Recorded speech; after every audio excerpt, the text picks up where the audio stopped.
I have the fondest memories of coming home from graduate school and sitting on the balcony of our apartment and reading my Bible.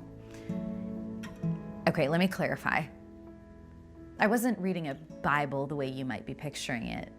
I was kind of overwhelmed by that, and so what I did was I went to the Christian bookstore and I bought myself several illustrated children's Bibles, like the kind that are intended for young children.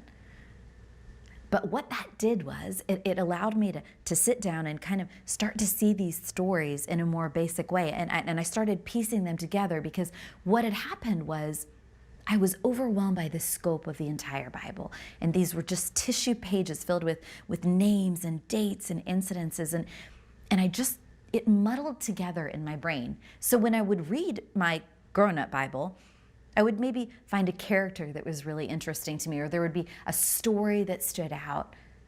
But for the most part, all of those things just sort of floated, and they didn't land in a way that made sense.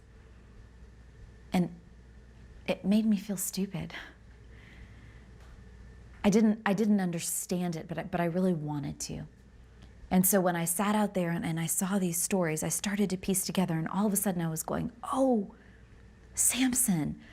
That's who that was. Okay, here's where that fell in the Bible.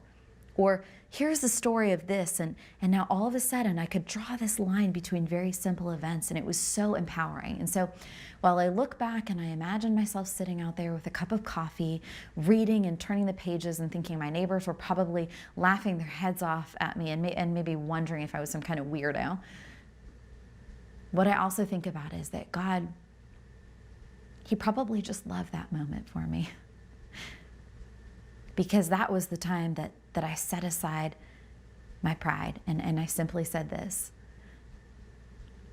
I want to know this story because I want to truly know you.